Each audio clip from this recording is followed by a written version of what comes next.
Welcome to the Mostly All Figured Out podcast with your host, Emily Rose.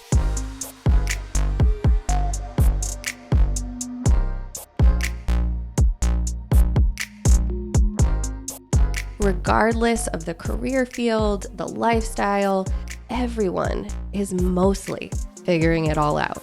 This podcast is where we pull back the veil of perfection and share true stories, experiences, encouragement, and of course failures, detailing how people just like you are making it all happen. Despite the uncertainty, the fear, the imposter syndrome, the setbacks, the shame, whatever it is. If you believe there is more for you than what your life looks like right now, you're in the right place. Let's figure out our next steps together. Now let's get into the episode.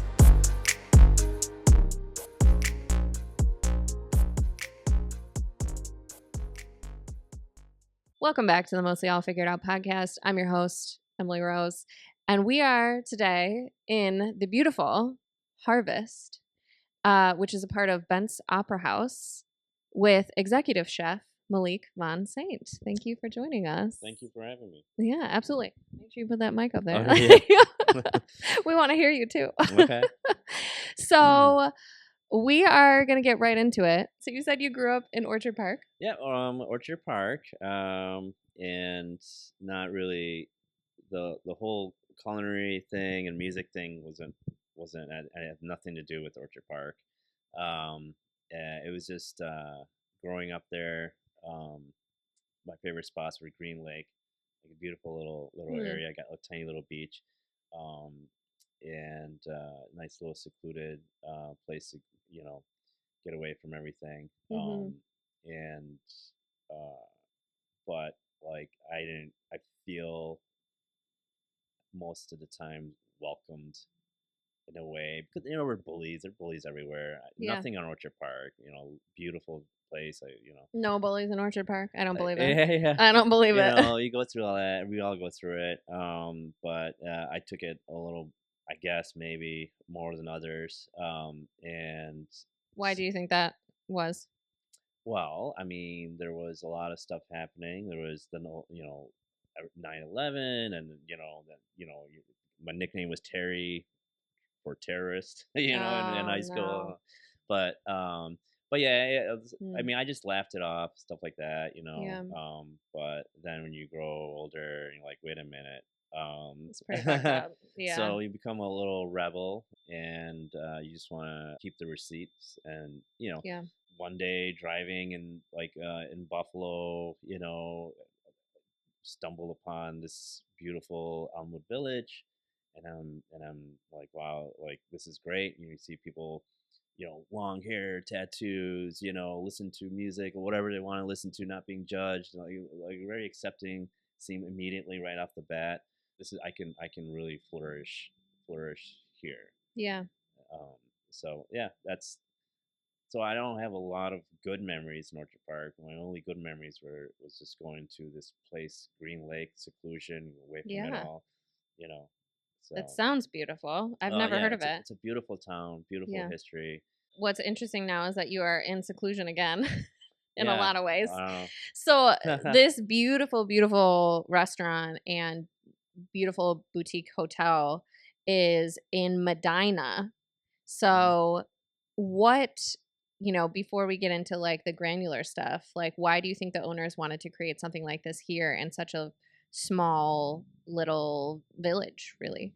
The owner, Roger Hungerford, grew up in this town, and he wants to give something back to this community. And he's been doing a lot of stuff for a lot of years, a lot of charitable things, from hospitals to all the way to Buffalo.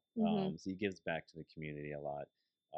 Has a really big heart, and so his wife went to Cordon Bleu. So she was in the fine dining. Wanted to bring it here in Medina. So we wanted to make it into a destination.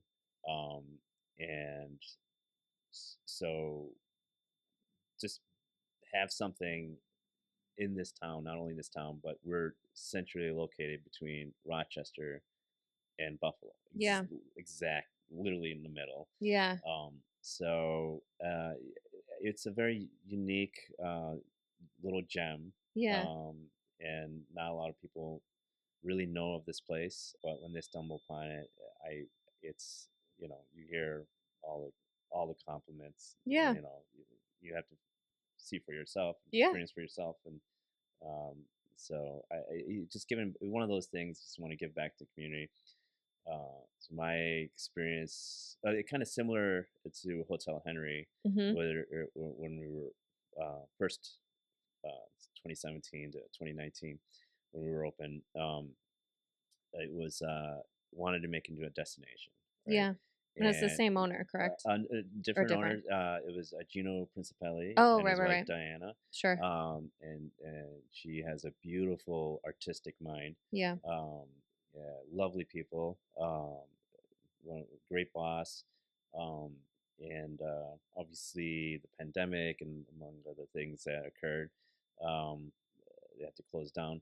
But I love that building, and as oddly enough, that building is made from Medina sandstone, so it's like a Wow. full circle. Yeah. And Medina sandstone is actually from here, and same stone used in Buckingham Palace.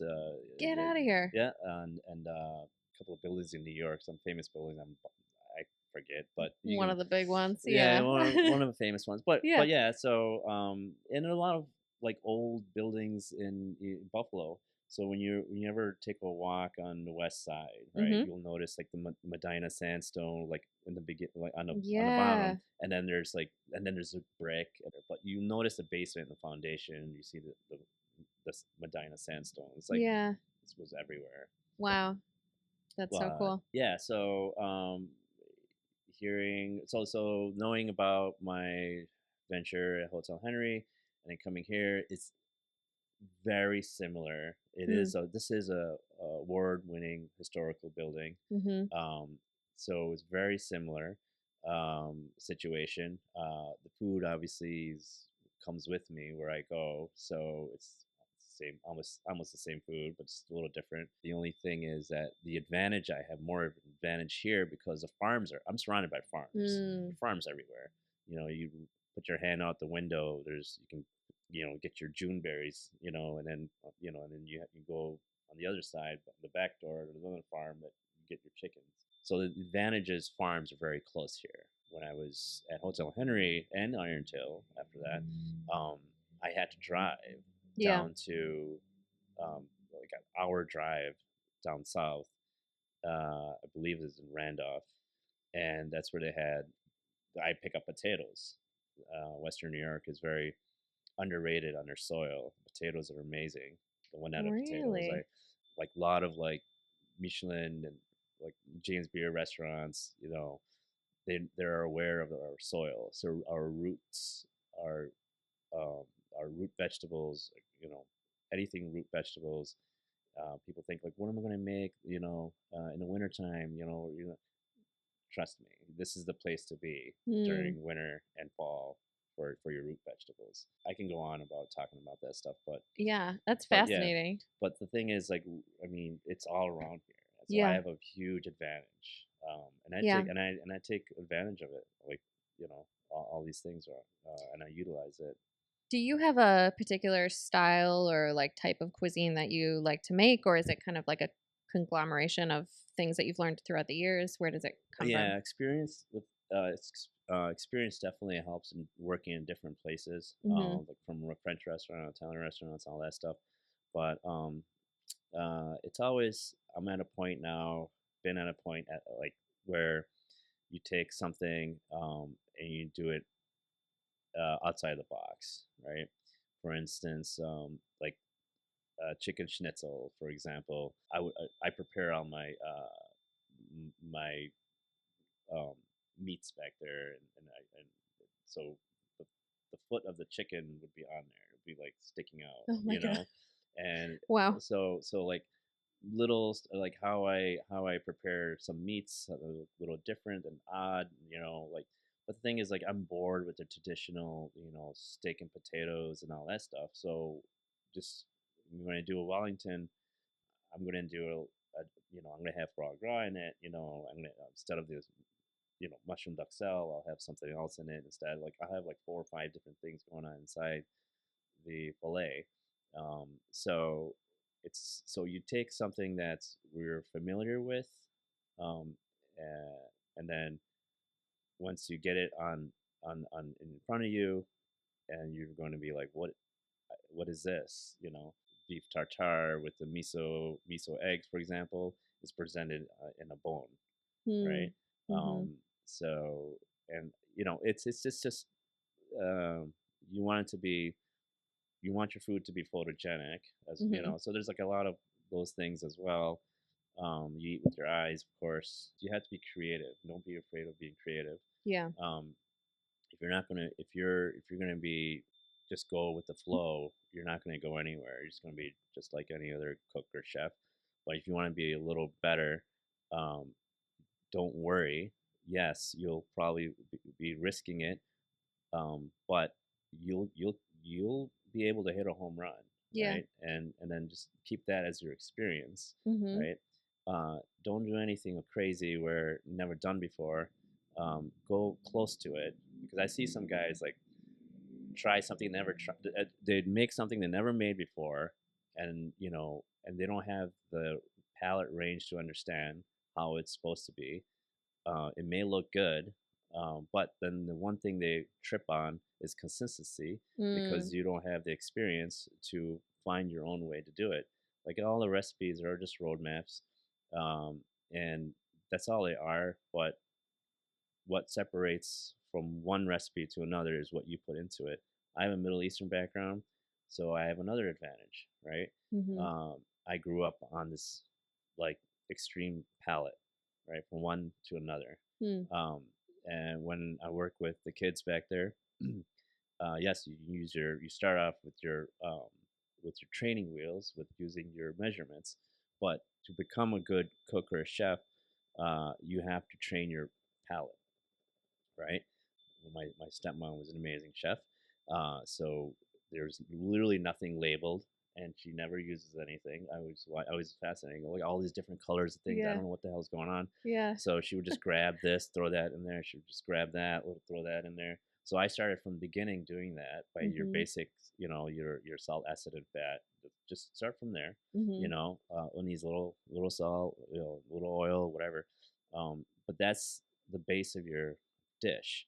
And if you just keep it simple like that, I don't care what you got going on in your small little restaurant, like that one restaurant we talked about, Danielle's. Yeah. She does it like she's a great Italian Incredible. restaurant. Yeah. It's simple, but it's consistent, Yeah. and she's got the palate, Yeah. and that's all it takes. So all my uh, cooks and chefs that come in, these kids, um, so I train them on the palate. Like Mm. you start from there, and then once you see their progression, this and that, and I quiz them. Mm-hmm. Like no one's allowed to do and finish a prep without me tasting a spoon, Mm. whatever they're done. I don't care what it is, like demi, mayo, homemade, whatever you want. Sauces. I want to taste it first, Mm-hmm. and if I sense something, I ask them, "What do you think it's missing?" Half of the time, it's a trick question. What do you think it's missing? That's tricky. That would make me nervous. No, no. I mean, you want to, you don't want to say Gordon you want. Ramsay over here. No, no. Yeah. Gordon, don't even start on Gordon Ramsay. uh, He's done more harm to this culinary industry yeah. than you know, uh, than anyone, I think. Yeah. You know, that's where the toxic environment is one of the reasons why it's so prevalent, is because of the guys like that, like where it's okay to yell and scream, be disrespectful. I'm a Thomas Keller fan. You guys should look up Thomas Keller, by the way. Yeah. Um, Tell us and about him. Who is oh, he? Thomas Keller, I think, is the greatest American chef. Wow. Yeah, it's pretty big That is statement. big. But yeah, I think he is, and so his demeanor is always polite. He's a teacher, his fatherly figure to a lot of chefs, and he breaks everything down. And this guy never went to culinary school, was a dishwasher, and just work ethic, Mm-hmm. work ethic and the passion to learn, and he got into some really good restaurants, and you know just and learned, and and it was adventurous, forged his own path, and yes, there were recipes, but he took the recipes and and then expanded on it with his own personal touch to it. Um, Once you start doing that as a chef, that's when you're like, you got this. Yeah. That's now the most important part is being an artist, a Right. creative artist. Yeah. So like some of these owners, they expect that this is the dangerous part. Restaurant, a lot of restaurants die. They live and die by how good a chef is. That's just there's no way around it. Yeah. Right. So what is a chef? Okay, so a chef is like it's about business. It's business. Yeah. Right. Yes, you teach, you create dishes, but it is a business. You have to have a menu that we're battling razor thin profit margins. Yeah. Right. Yeah. So I won't suggest anyone opening up a restaurant. It's one of the worst business decisions you can make unless you have, because you got to find a chef. Yeah. And no chef like at a level you want great, good to great. You're right there. You're already 100,000 in the hole. Yeah. Right. And at the end of the year, for a successful restaurant is around 4% profit margin. Wow. 4%. 4%. 4%. And you can look this up. Oh. Yep. So and then now we're talking like when it comes to fine dining, you look at this crazy thing called labor percentage. So look at any fine dining restaurant, Michelin, whatever, and you look, and there's about 8 to 12 to 15 employees working, maybe some staging, but still, that's a lot of people, right? So now, we since the pandemic and the inflation that's happening across the board, right, everywhere, not only in this industry, Yeah. but No, it's a nightmare. yeah, and we have to have it now. We can't afford a prep. Yeah. You gotta pull in 8,000 a day, just to make it. Yeah. We're good. We're lucky. We're doing great. But still, so the menu has to make sense for the community too. Right. So Yeah. you don't want it to be like, I can't afford to go there. Yeah. You can't do that. So having like local favorites, right, with a little twist of fine dining to it, of course, and consistency, like the palette that I discussed, that will drive your your sales. And then what about the foodies? Okay, well that's where the wine pairing comes in, right? That's where you go crazy, and so this it's the only way. Medina. Medina is not a very. It's a small town. We don't have the population density, like for like Hamburg Village, like Right. Yeah. Grange. They're good. Yeah. They'll always be busy. No matter what restaurants there will be busy, as long as it's consistent and good. Right. So that's a great prime location. But here we don't have that, so we're forced to go the extra mile. Yeah. And you know what? You got to have the right people. Yeah. So, Well, and I will say, so I got to stay yeah. here, and I got to come to brunch, and it was a wonderful experience. But beyond like the beautifulness of this hotel, and I got to stay in Isabella's Parisian apartment, which was lovely. Stayed with my sister. We had a wonderful time. We walked around the village here, and there's like really cute shops and places to get a nice espresso and a nice cocktail, and then it's right on the water as well. So it's really a beautiful. It's a nice place that I think more Western New Yorkers should venture out to see. Like, so I never been to Medina. So actually, so the winter here broke me. Yeah. So I so actually, because you were living in Elmwood Village before, and now you live here full time. That's a big culture shock. Yeah, it is. So actually, I was. And I should say, for anyone who's listening that is not from Buffalo or Western New York, Medina is a very rural place. I passed a lot of fields and cows and horses on the way here. It's very like I'm looking outside now at the windows, and like it's a lot of old brick buildings, and it's like almost like an old western town. It kind of looks like, Yeah, you yeah.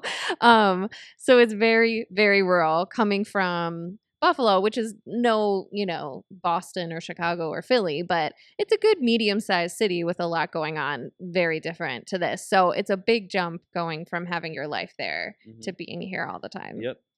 So I, being in Alamo Village for a number of years, and the winter, not seeing the sun, it's this mental health situation, and That's so real. and I was thinking like, okay, well, took a couple of years now. I've been going to Arizona for a couple of weeks, just to, and I fell in love with the state. Like, okay, I'm gonna move down to Tucson, and so I was literally thinking of moving down there. I was seeing someone at the time, and so it would be a good test. Okay, so can we make this relationship work? Yeah. So Buffalo to Medina is around 45 minutes. So it would be, let's try this, because if I go to Arizona, I don't want to force anything. You can, I'll come visit. I don't know. We'll Right. figure this out. Long-term relationship. I don't know. Like, Yeah. so that's what started the part of the reason it was a test to come here. So, To see if you could handle the distance. yeah. So yeah, there's like that personal life is a thing, actually. Right. Yeah. Yeah. I do recall you saying never date a chef Never because date a we chef. don't have lives. No, you can date a line cook, date a cook, sure, date a bartender, servers, and all that. But a serious chef, I don't recommend. Yeah. Because the most important thing in a relationship is time for each other, right? And there's no time. Yeah. Really. I mean, you can try to. One of the shocking things that kids learn when they come from school and get in this industry, and then you got their coffee filter hats coming in, and they're is like, hey chef, on the 16th, I would like to request off, and I would say, a request is what it is. It's a request, right? And I see it's a Saturday, right? And I'll see what I can do, but there's no guarantee. But my girlfriend, this and that, we had this, like, you can throw all those plans out the window. I'm just gonna let you know, if like this is how the industry is, right? Yeah. So that's the beginning. Like, you could see the light in their eyes slowly disappear, the glamour of being a chef, Right. right? The reality hits, right? And then and it's the beginning of being broken down a little Yeah. bit, right? Well, and understanding, and I've seen, like, this is how I felt when I started looking into, I studied broadcasting, and I thought I wanted to be a reporter, and then I interned at a local station and interacted with some of the anchors, and I realized like what I was going to have to do in that job, number one, to be successful, but number two, to just keep it. And I was like, not for me. It's not for me. I don't have the motive for that. And so that is something that you learn. Like, every job is going to have some level of that, but it is, you do have to put your personal life to the side to do what you're doing. So you come here. This is your relationship test. What happened? Oh, Give us well, the tea. well, let's see. The relationship test. Well, that was the underlying problem, was not having the time for each other. Yeah. Right. And then now that was not, there would be, of course, a situation that arises from that. My hands are always busy. Right? Yeah. We make homemade pastas, this and that, and I see a text coming, from, my partner, and then I was like, okay, I got to get to it, but I got doughs in my hand. This, I'm making sauces, and I only have 2 hours, 3 hours to go. There's a lot to do. I got to get this done. Battling labor. That means like less people. Mm. There's more work. And and then I would get, why are you ignoring me? I would get a text Mm. like, why are you ignoring me? And it's the distance, and then the elephant in a room when you finally get to see your Mm. significant other, and it's quiet, and it started, why would she want to be in a relationship with someone like that, um, I want someone to be there for me, you Mhm. know, um, That's really tough. yeah, it's hard, and then and it just s- started from there, Yeah. honestly. So that's been, unfortunately, my, I don't know, since Hotel Henry. I would have a relationship and I would try to do the best I can, try to be there, but underlying situation is that, like, I can't go to the Caribbean for a week, go with your friends. Mhm. I can't go to this show, I can't go, to this event. I'm sorry, um, y- it was really, really sad, Yeah. but that's the reality, of this. Yeah. My life force, my, like, is all the time that I can spend with someone is being spent here. It's a sacrifice, right? Um, and I sacrificed, who knows, my future kids, my future wife, who knows. Mhm. And try not to think about it. Yeah. But if you're that serious of a chef, like, I mean, your name is your currency. The best that you can do is try to put out whatever product you can, and um, like, if not, you're just going to be just like any other chef and any other cook, and and you're in this cycle of not making enough money to pay your bills, and you're at the end of the, it's just, I don't want to struggle like that, Yeah. Do so. you have any chef mentors that have helped you kind of have the mindset and thought process that you have on like your career and the things you need to prioritize and things you need to do? And second part of that question is, are there any chefs that you see that have successfully had a relationship and the family and all of that and navigated that in some way? um I think there's only one chef that comes to mind, but I don't think he realizes this. Mm, I don't think it'll be a surprise for him. that uh he's a mentor of yours well, or that I he has a took something. successful No, he relationship? said something that clicked in me, Oh, okay. right? And he has a beautiful relationship. He's opening up a restaurant very soon, actually, Mm. Beacon Grill on Beacon Allen Grill. Street. And Oh, yes. My sister just went to their like soft soft opening, I think, opening. and said it was fantastic. Yeah, yeah. Yeah. He's definitely, um, yeah. I highly. He's a great guy. So when Thin Man was open, the first time I was actually worked with him, and You I worked remember, together at Thin Man yeah. Brewery, So the one on Elmwood. just for very brief. Okay. Okay. I remember him coming down the steps, and he was upset about something, and it had something to do with consistency. He was frustrated, um, and I think it was over some sauce. I forgot the sauce, Hmm.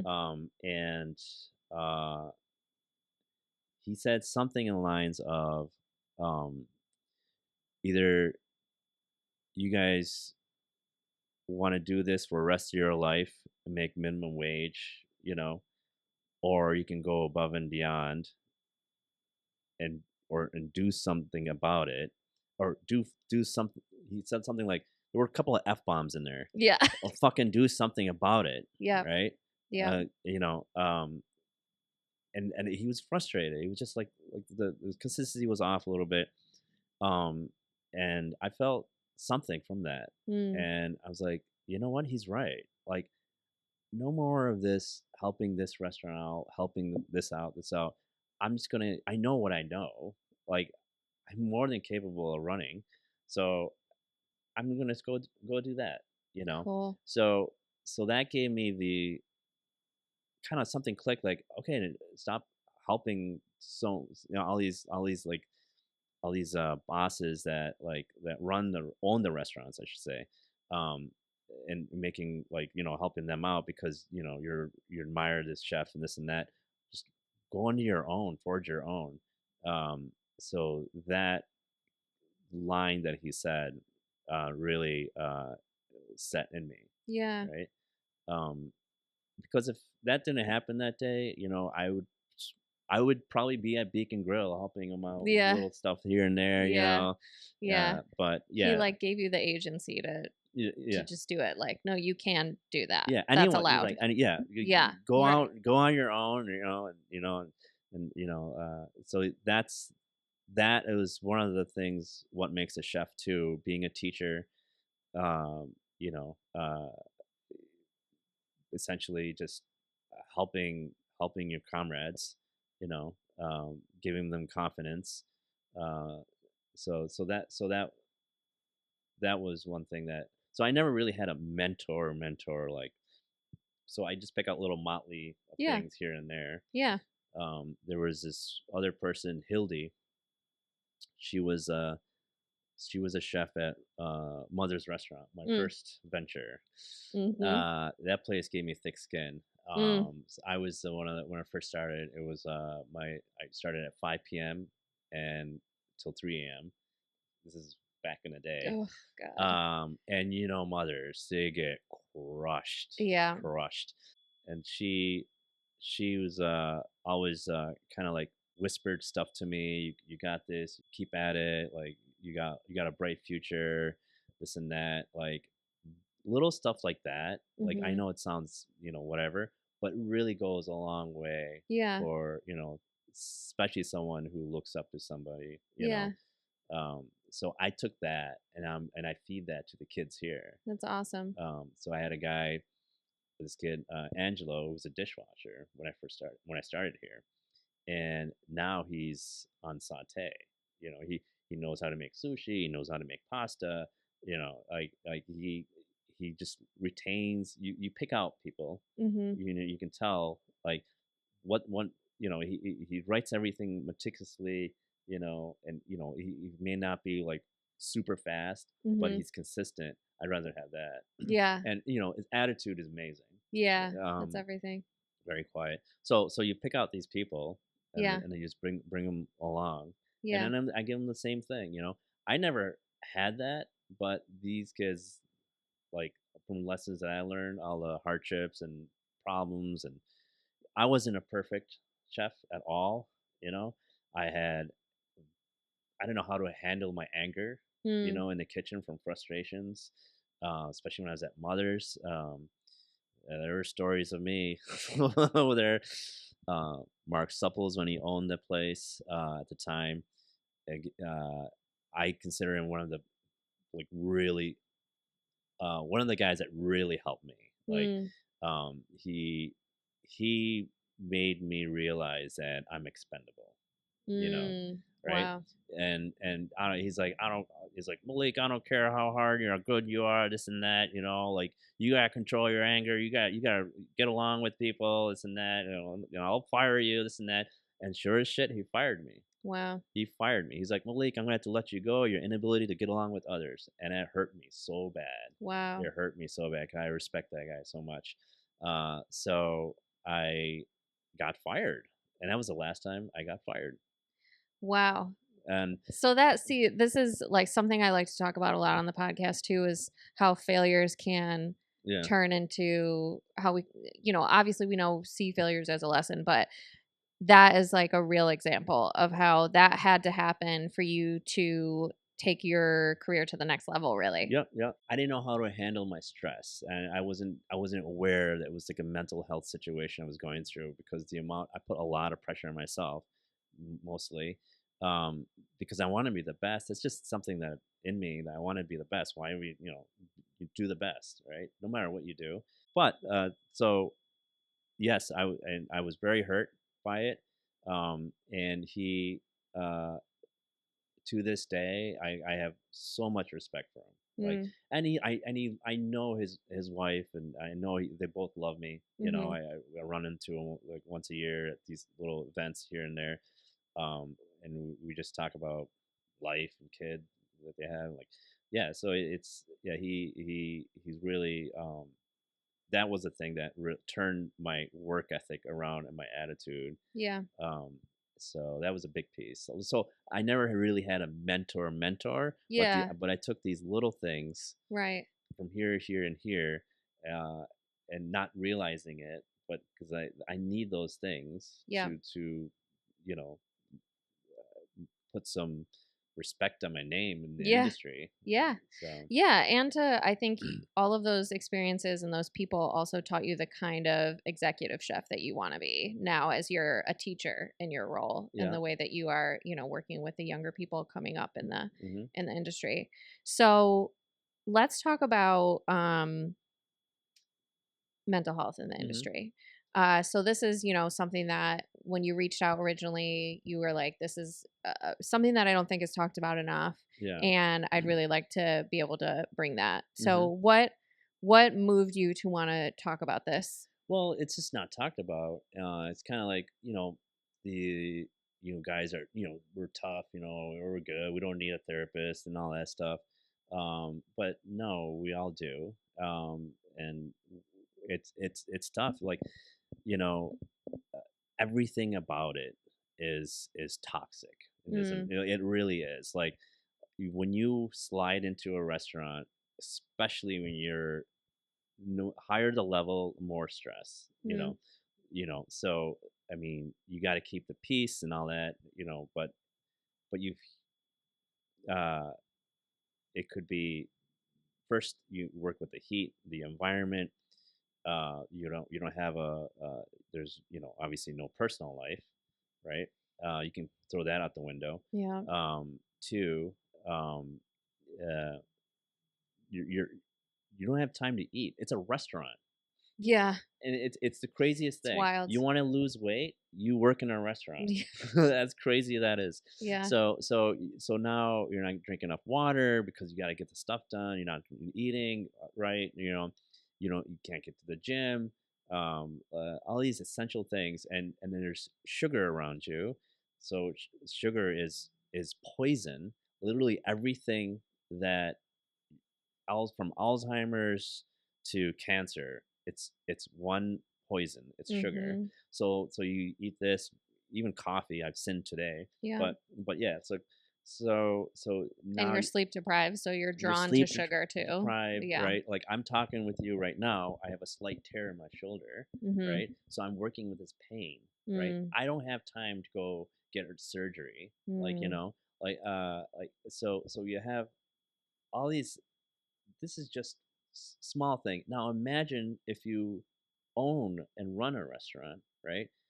For instance, an example. I'm not saying I think Bruce is good, but all I'm saying is you got to get the social media, to worry about oh, like why is it that you know they're not talking about my restaurant in the paper, or what's happening, or someone makes a Yelp review, not understanding what the fuck mid rare and medium is. These assholes that come in and say I want something between rare and mid rare.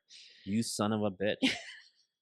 You know what you want Pop exact off. what Tell temperature, them. you know what I mean? Tell them. Like, Yes, listen, you are seriously. an idiot if you ever go to a restaurant and say, "I want a steak between medium and medium well." Like, what is What it? is that? What is that? Exactly 100 and something. You know what What I is mean? Like, I that? can't even. But it's blows my mind. And then you're gonna make a review about it. Yeah. You know, like literally go. You're making a fool of yourself.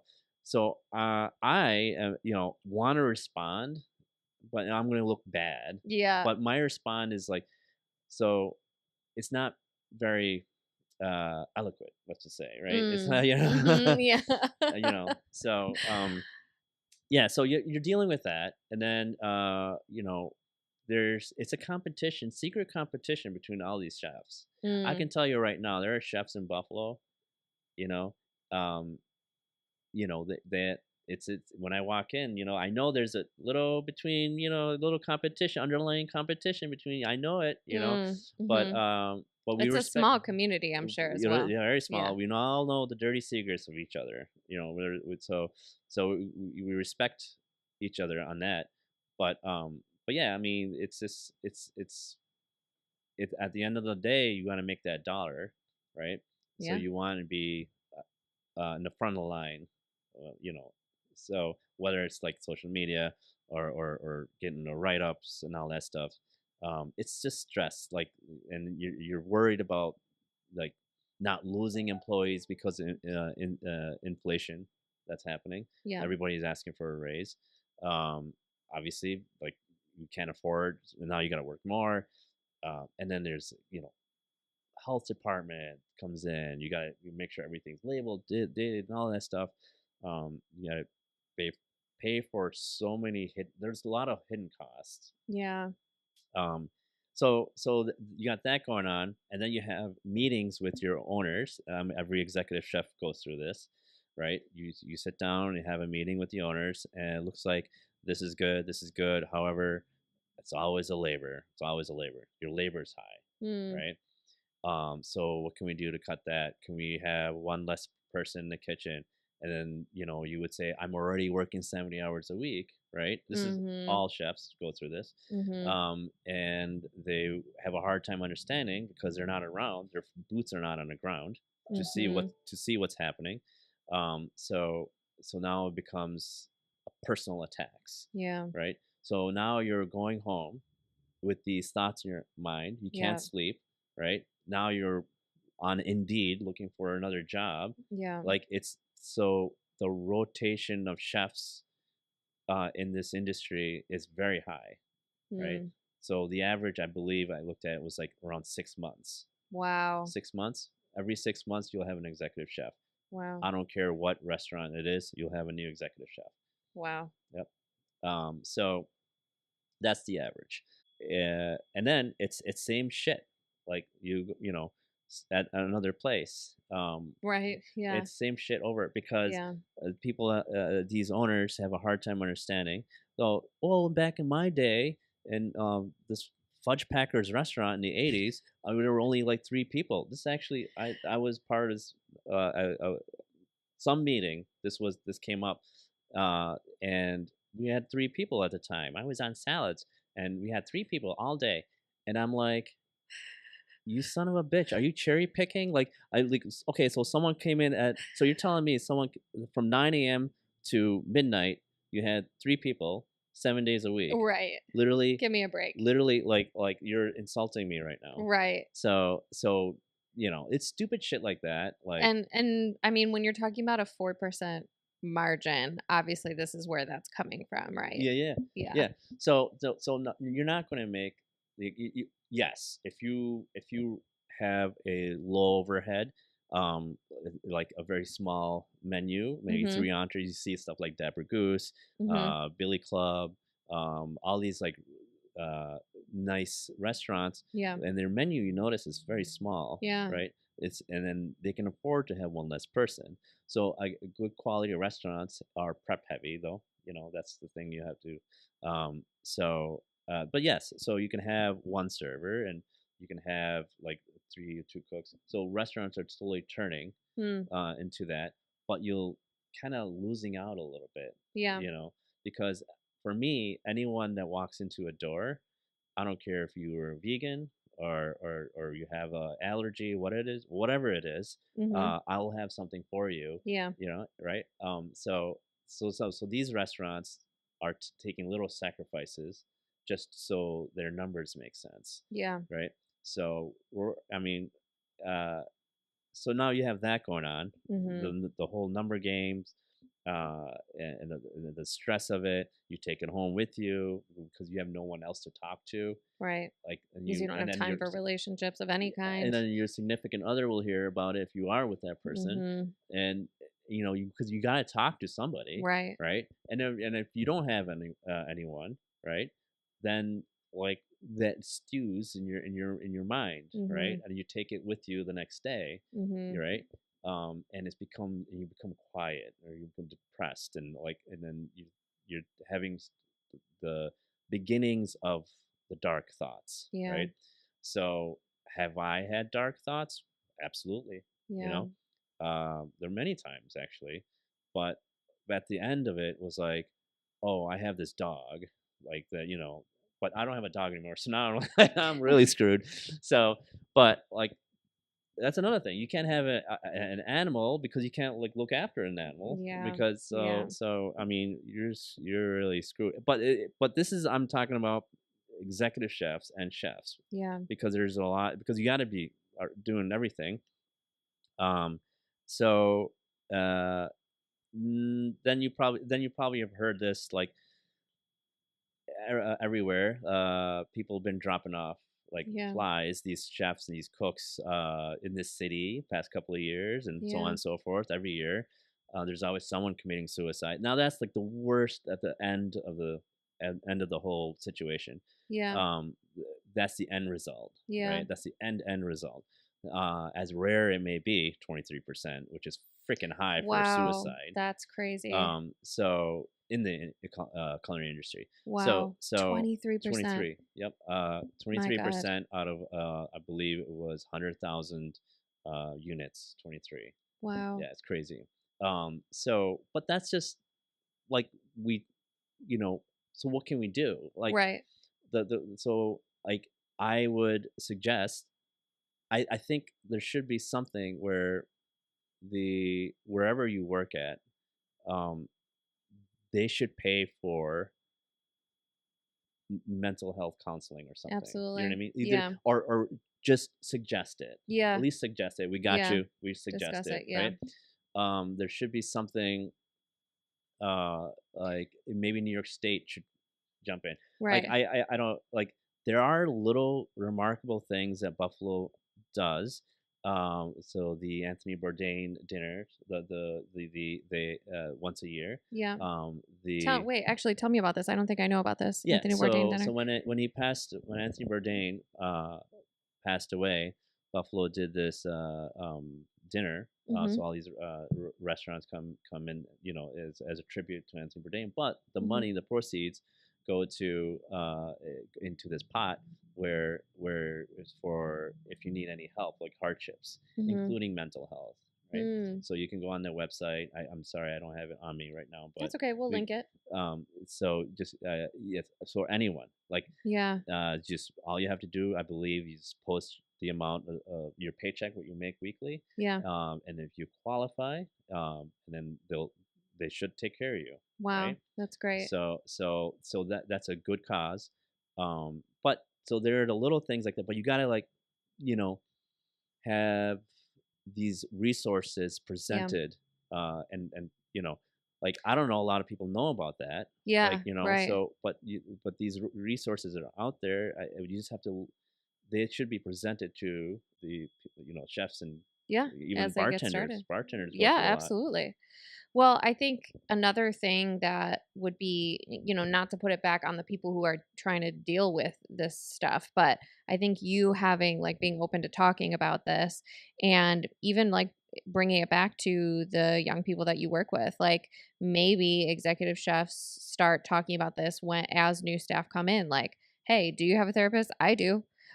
This is really hard and I really recommend that you take care of yourself. Like in the same sentence when you say like, I know you want to go to that thing on June 16th with your girlfriend, but you can't. You should get a therapist though. They have telehealth is good and they Yeah, can be really flexible, yeah. like in the same way of like, sorry, this is how it is. And because this is how it is, you need to make sure you're taking care of yourself. So every restaurant is required by law to have a work compensation sheet back there, right? The Mm-hmm. minimum wage. You know your rights, right? Yeah. And right next to it should be um, a information for if you need help, seek help, advice, this and that. Absolutely. I think that should be required by Absolutely. law. 23%. It I absolutely think it's should be. time, right? Yeah. So Yeah. that should be required by law. So I don't know any of these politics and all that stuff, but I think because some of this stuff is you want to leave it there for them to see because Right. that's very personal, Correct. right? Yeah. And then Yeah. so I think something like that would help out.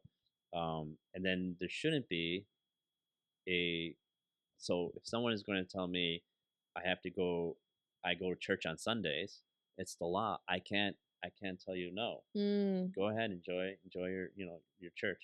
Mm-hmm. I'll see you at the bar later. But uh, if if someone, it should be the same thing precedent. If someone comes to me saying that, hey, I have an appointment for my Yeah. therapist on, Friday, sure, Friday. Um, and I'm not allowed to say anything. Like, Yeah. go for it. It should be like that. Yeah. Yeah. It's getting much tighter in this industry, stress wise. Yeah. So you're gonna have a little up. I mark my words. You're gonna have a little uptick on this situation in Mm. this year. Probably the numbers you'll know by next year. It's Yeah. gonna be up Yeah. because how many restaurants have closed? You can just Google it.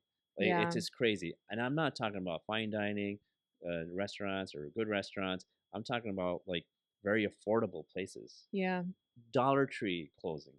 You know, like it's all these places are being affected. So that means there's more pressure on chefs to Yeah. make sense of all this. You know. How have you how has therapy benefited you, and what other things do you do to try to help yourself manage the So stress? so yes, uh, therapy. I mean, like I'm lucky enough to have time to so we're closed Mondays and Tuesdays. Mhm. So I'm lucky enough to set a little bit of time to talk to someone, Mhm. right? And but diet is I Mm. want to say diet. I gotta say diet. So yes, like again, no sugar. Try to eliminate as much sugar as possible. Um, water. And being the vice for me is like running or going to the gym, Mm. right? Mhm. So uh, one of the great things, one of the great things in a contract that I have is like um, they pay for my Nice. gym. Nice. So That's great. I'm like, okay, Is there a gym around here? Where do yeah, you it's right like actually a block from here, right? Okay. Um, so my routine, getting up in the morning, going, every other day. I can't do my shoulder right now, but Yeah. like but I can't wait till it heals. I'm gonna go Yeah. nuts. So like and running around in the canal, very beautiful Yeah, it canal. is beautiful. It'd be really So nice to run there. yeah, and then you do that, you get that high, and then and then you're ready for the day, and you just become, it's like an armor. You're Yeah. good. So I've to learn these things from talking to somebody. She said, just try it. Mhm. Just go 5 minutes, just walk on a treadmill, just 5 minutes, and I'm like, yeah, this actually feels good. You know. Mm. So it started from there, from advice. And just be honest to yourself. I want to say that first. Yeah. Uh, so that is a huge thing. Your diet and just you know working out, just running. As those are my only vices. So I had to learn the hard way because my vice was I'm not an alcoholic, but because it's so really available and Yeah. working in a restaurant Yeah. where we Very do, common. hey, let's do a shot, let's go Yeah. here, and everyone, we all hang out. We're Mhm.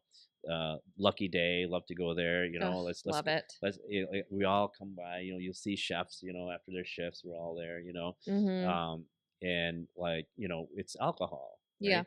And then we have pressure, Mhm. alcohol depressant. So now you go home and shit, like I have to be up early, this and that. I got to deal with this stupid meeting, this and that, the scheduling, this and that. Mhm. Yeah. The Cintas, these guys are ripping me off. I got to call them, this and that. So you have all these things you're dealing with, and you're depressed even more, and you just say my life sucks. Yeah. Yeah, the paycheck's great, but it's not. My life force is gone now. I Yeah. lost a week of my life. Yeah. I lost 2 weeks. I lost a year. I lost 10 years of my life. Yeah. Like, what it has gotten me. You Right. know, like, it's depressing. And that is true for everyone, right? Like, but Yeah. it can be so hard regardless of your schedule. I can't imagine with the schedule that you have. Like, if you do have those nights where it's like, oh, it's been a long ass day. I want to go to Lucky Day where I'm going to see my colleagues, Mhm. have some drinks, chill the fuck out. Mhm. You go home, it's late, you're not going to get as much sleep. Now you're a little hungover the next morning. You're definitely not going for that run, right? Mhm. And this is the case for like so many of us. This is a conversation I have with myself all the time because like for me now, I have two younger children. I have a Mhm. 9-year-old and I have a 4-year-old, and I had a long period of time, in my marriage where Mhm. I just was working and I was coming home and making food and going to soccer practice, and that's Mhm. it. Mhm. And now I'm, going through a divorce, and so I have half of my week where I don't have to do those things. Mhm. And, especially the first couple months, like obviously that's an emotional thing. Again, mental health. Mhm. And so I wanted to be with people. I Mhm. want to be with people who know what I'm going through or who can support me through it in the similar way that you would want to be around people in the industry who know exactly what you're experiencing. But then, a couple shots of tequila later, like the next morning, and I'm like, oh, what am I gonna do? Like, how am I gonna get through this day? And it becomes a pattern eventually of Mhm. like, well, this is what I do now, Mhm. to like you getting stuck in this cycle of It's your like, vice. Yeah. yeah, of like, okay, well, but this makes me feel good for a little bit and forget all the things, the Mhm. difficult shit that I'm dealing with. Mhm. But then then I'm like anxious in the morning and I'm starting behind and I'm definitely not Mhm. getting that workout Yeah. in. And I think, like you said before, you have to be honest with Mhm. yourself. Mhm. And I Mhm. think we all get to a point, I'm definitely at that point of like being honest with myself. Like, okay, you have all these goals and things you want to do with the podcast, with your business, like, with you as a mom and as a person, like for myself. And so, does like having a social life 2 nights a week, or more, help you get closer to those things? No, it doesn't. And maybe like I can still have those social things. Maybe, you find other ways of like getting tea with someone or Mhm. like having dinner together without the drinks or mocktails. There's so many options to us, but I think the key is like having that honest conversation with yourself Mhm. and being like, where am I in the name of self-care actually hurting myself and causing more stress rather than relieving it? Mhm.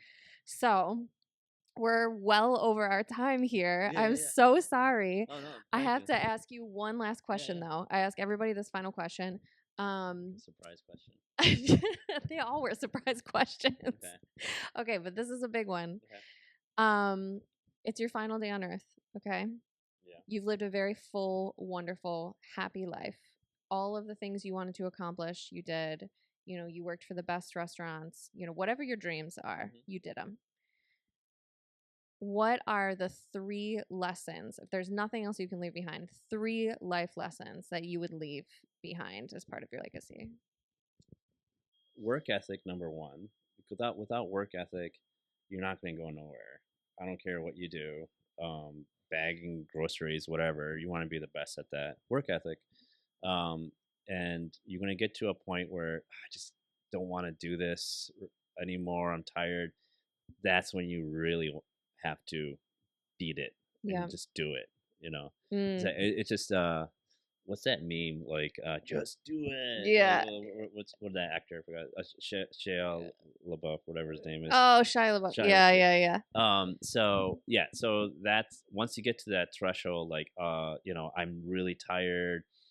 Oh, I don't want to get up and run. That's when you do it. Yeah. That's when like okay, then you smile like let's go. Right. Mhm. So it's like that turning that mental game a little Yeah. bit. So it's a little battle. Yeah. Secondly, uh, help others. Hmm. Right. So I had a very tough life, but I always, for whatever reason, I like to help others, and whether it's animals at the animal shelter, whatever you got to do. I think that's huge. Even the owner here likes to help everyone in this town. Mhm. Some people, I don't know, but like they don't deserve it, but whatever. I don't know. But regardless, like just to help others, right? No matter what you do, um, because years later, I feel so old saying that, but years later you'll run into some, and I do. People will come up to me, and they would send me these long texts like, Mhm. "Hey, chef, this and that, whatever." Like when I was at the Pink Vigil, I didn't understand why people were crying. It was just like a job at the time for just my vice was music, Mm. and I was I understood like why.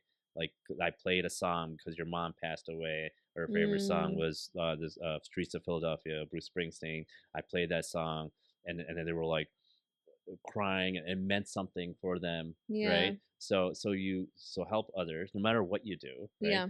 And 3, the meaning of life, right? What's the meaning of life? Love. Exactly. Yeah. That's the meaning of life. Yeah. Honestly, it really is. Like, as you know, it's tough to say that word sometimes, even around people who you don't really like that much. But at the end of the Mm. day, they go home, they have families, and they have mothers and fathers and brothers and sisters, Mhm. and they love them, right? They mean a lot to them, right? Even though you have to work with some people that you may or may not get along with, no matter what, you're in the office, wherever you work.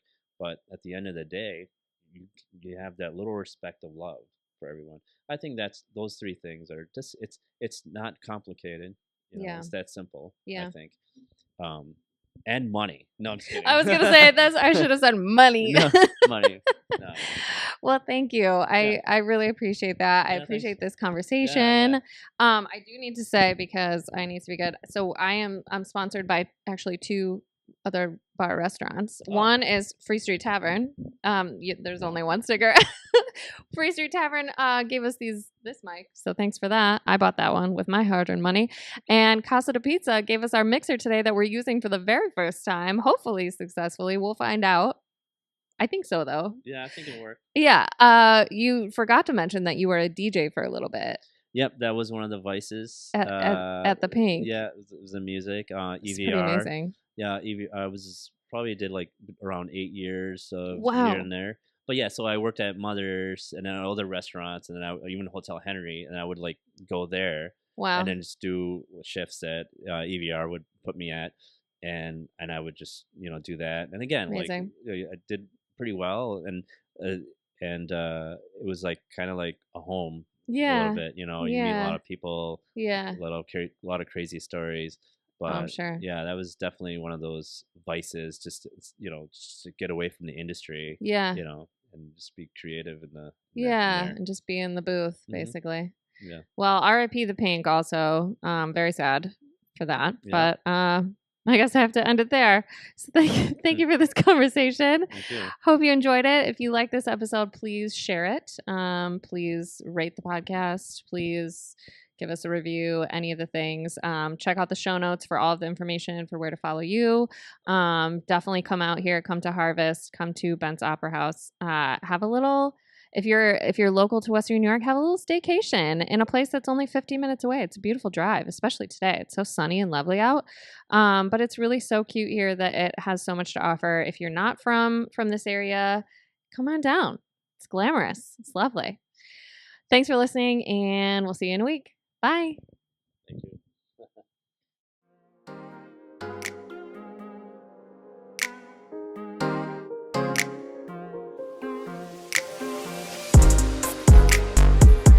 If you enjoyed this episode, there's a few things you can do to really help your girl out. Please subscribe, rate the podcast, give me a little review. All those things really do help me in a lot of ways. And this year, I'm really trying to expand my reach. I'm trying to get this podcast in front of more people who might need it. My people, our people. So let's keep growing this beautiful community of nice people who are just trying to be their best selves. So if you know someone who might like it, please send them the link, share it in your stories, tag us, which is another thing you can do, actually. If you're not already, please follow us on Instagram at Mostly All Figured Out. I've actually been very good about posting new episodes every Friday, so you can see who is up. You can get some little previews, sneak previews with some sound bites that we post throughout the week. And it really helps, again, in expanding our reach a little bit and getting us out there in front of more people. So thank you for doing that. Thanks for listening. Thanks for supporting. Love ya.